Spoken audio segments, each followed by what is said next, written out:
往年过年都是满城红灯笼的喜庆景象，却在丙午火马年突然一夜变色。北京、济南、涿州、乐山等地统一悬挂黄灯笼，官方说是尊贵吉祥，民间却联想到引魂灯。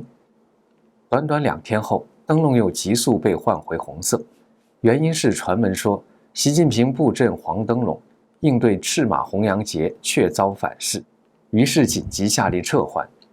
习近平上台14年，查判中管干部合计约994人，其中涉及高级将领可能大约415人，超过了邓小平、江泽民、胡锦涛当政时的总和。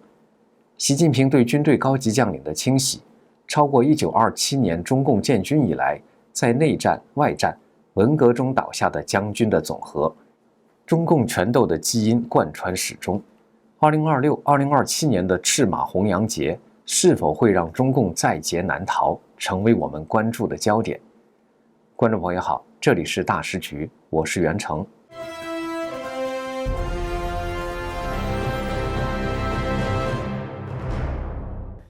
2026年是60年一遇的丙午年，民间又称为火马年或红马年。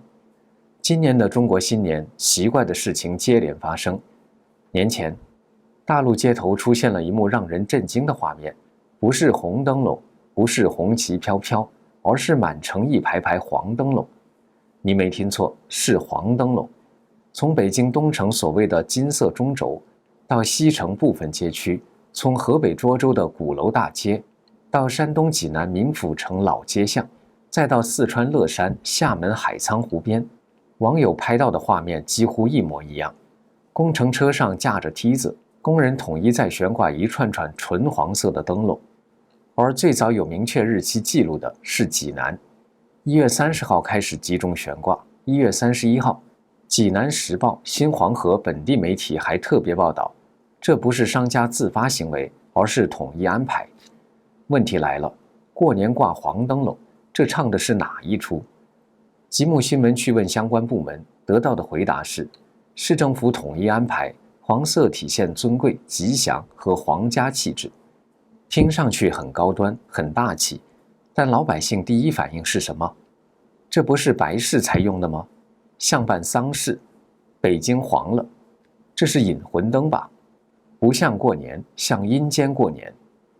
有商户发视频后，评论区2万多人涌入讨论，负面的声音太多，最后干脆关闭评论。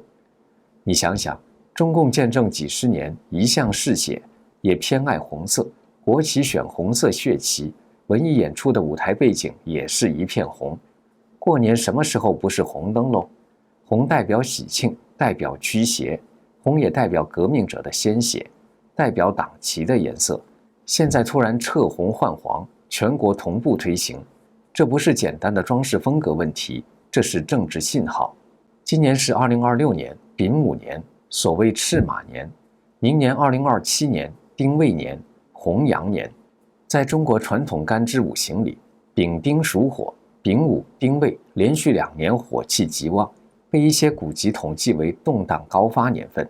南宋学者柴望在丙丁归鉴中统计历史，发现丙午、丁未年间动乱的概率特别高，于是提出赤马红羊节的说法。翻一翻历史，1966、1967年丙午丁未文革爆发，1906、1907年清末动荡，预备立宪，平流里起义，这是同盟会发动的第一次武装起义。1126年丙午年，来自北方的女真族攻陷北宋首都汴梁，掳走皇帝宋钦宗、太上皇宋徽宗，被称为靖康之耻，北宋从此灭亡。公元前195年，汉高祖刘邦被刘建射中受伤去世，吕后大杀功臣和刘氏血脉，险些颠覆汉家江山。今年恰恰又是习近平73岁，中国民间有73岁、84岁是人寿命坎的说法。外界普遍认为，习近平个人极度迷信，对风水、天象、预兆高度敏感。有网友调侃，按中共建政的八字看，五行缺火多金，丙午年火旺，加上九子离火，火克金，中共怕过不了这一关。于是不知哪个大师出了个主意，用黄色土去让火消耗能量，不至于氪金太厉害。我看还是螳臂当车，不管用啊。听起来是不是挺荒唐？但更荒唐的是，满城真的挂了黄。官方说黄色尊贵、吉祥、皇家气质。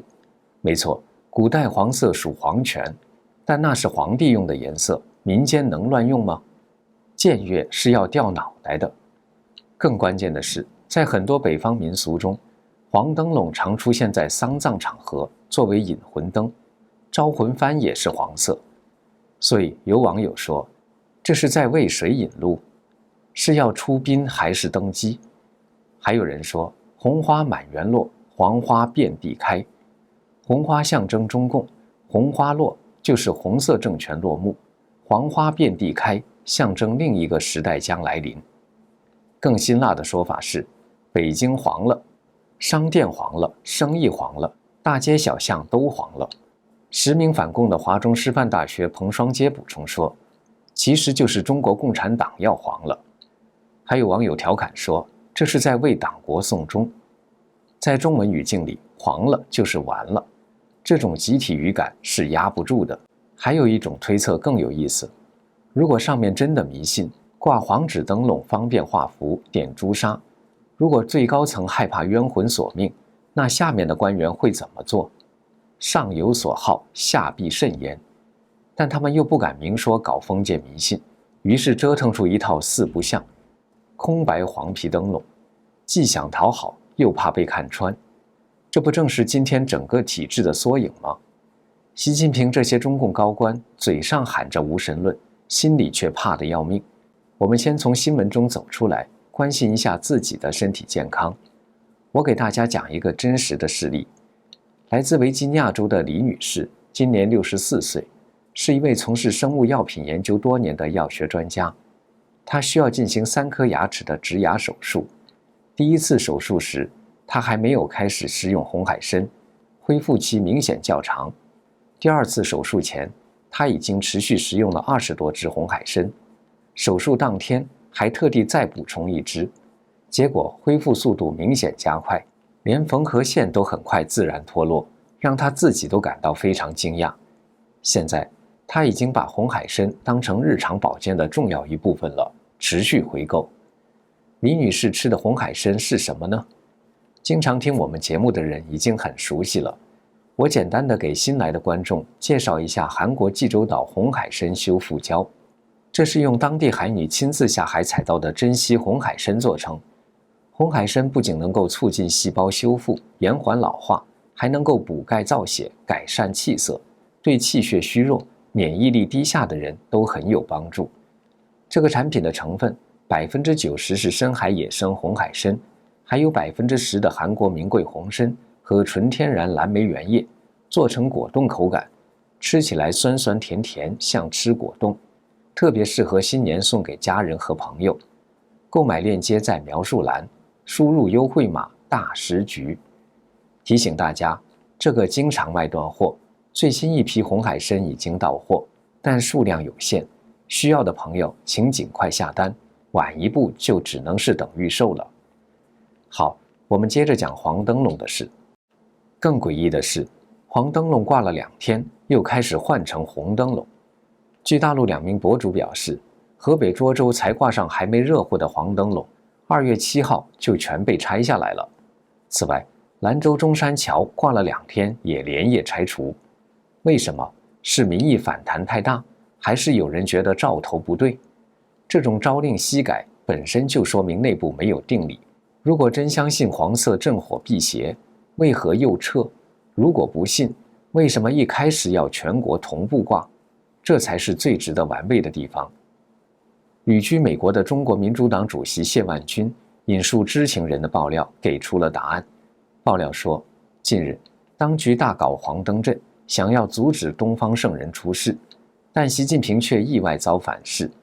2026年2月，为了度过赤马弘扬的劫难，也为了阻止东方圣人出世，习近平指使国家安全部在全国多个城市大搞黄灯阵。黄灯阵摆出后，遭遇成百上千万的民众的质疑。大家不约而同地说，像是在办丧葬，像是在搞祭祀。难道习近平死了吗？黄登镇搞到第3天，习近平突然感到身体不适，胸闷、气短、四肢无力。经医生反复检查，没有发现任何可疑的病因。习近平找来御用术士查问缘由。御用术士警告，黄登镇确实能够减轻赤马弘扬的劫难，也确实能延迟东方圣人出世。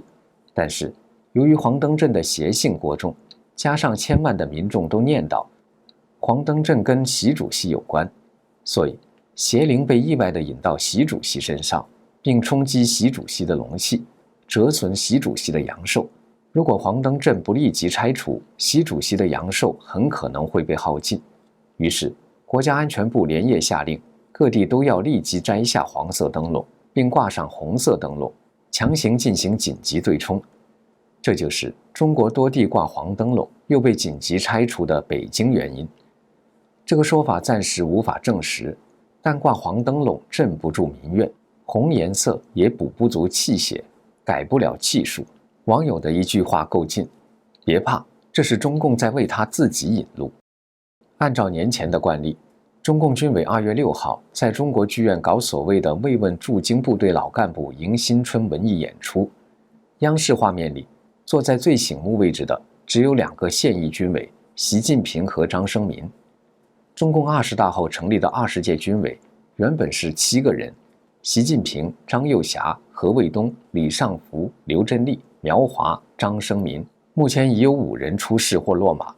前国防部长李尚福2023年被查并被免职，前中央军委政治工作部主任苗华2024年底停职检查，后续被移除名单。何卫东2025年10月被集中官宣落马。张又侠、刘振立2026年1月缺席重要场合，1月24号被官宣立案审查调查。也只剩下了习近平和张生民。所以今天的画面颇具黑色幽默。表面上，习近平坐在那里像最高统帅，他的同僚席位几乎清空，整个军委像被团灭过一轮。习近平10号前往中共中央军委所在地的北京81大楼，以视讯方式检查全军战备工作情况，慰问官兵和拜年。习近平在向官兵拜年时意有所指地说，过去1年很不寻常，军队在反腐败斗争中经受革命性锻造，全军广大官兵，特别是基层官兵，坚定听党话、跟党走，是完全过得硬、信得过的等等。不管事实是否如此，习近平的讲话至少表明，他很在意这一点，他怕官兵不忠诚。自媒体人杜文表示，由于张又侠势力影响尚未消除，担心被中途刺杀或政变，习近平已经不敢离开北京，也不敢下基层慰问。解放军报高喊腐败存量未除，进一步大规模整肃清洗正在进行中。外界现在讨论的焦点已经不只是谁落马，而是怎么抓，抓得合不合法。网上流传的一种叙事是，张又侠身兼军委副主席、政治局委员等身份，如果按照中共体制的逻辑，应该走更完整的内部程序，但习近平选择快速官宣、快速处置，等于先抓人后补票。而这个补票，据一些观察者说，遭遇了不同系统的拖延和抵制，导致党政军很多人集体沉默，不站队，让习近平相当尴尬。虽然具体的程序细节外界很难独立核实，但你只要看结果就知道，越是集权体制，越怕程序2个字，因为程序一旦被拿来当武器，就能反咬最高权力本身。你今天能绕过程序抓别人，明天就会被别人反制。更戏剧化的部分是一份网传的家属说明。看中国引述自媒体人老登的爆料说，有一份疑似张又侠儿子张欣的说明，提到张又侠被抓时的细节，并强调出卖军事机密并无其事，同时质疑由公安系统直接抓捕在程序上有瑕疵，呼吁走合法程序。文章还提到，张又侠出事后，军内震动，不少旧部主动联系家属表达关切。旅居澳洲的自媒体人蒋网正爆料说，张又侠被安排在深圳软禁，待遇仍按政治局委员层级待遇，但是习近平对待张又侠有点变态。政治上，习近平不开政治局会议，也不开政治局常委会，没有走合法程序就直接官宣张又侠落马。而在生活上，习近平马上同意张又侠的独子张欣的请求，让张又侠的军队私厨调往深圳照顾饮食。在习近平的眼中，政治上张是叛徒，生活上张是兄弟。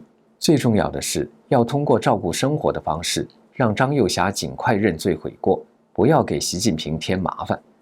爆料说，前中共政治局常委、全国政协主席贾庆林、广东省委书记黄坤明都曾经宴请过张又侠，让张又侠感受到所谓的党的关怀。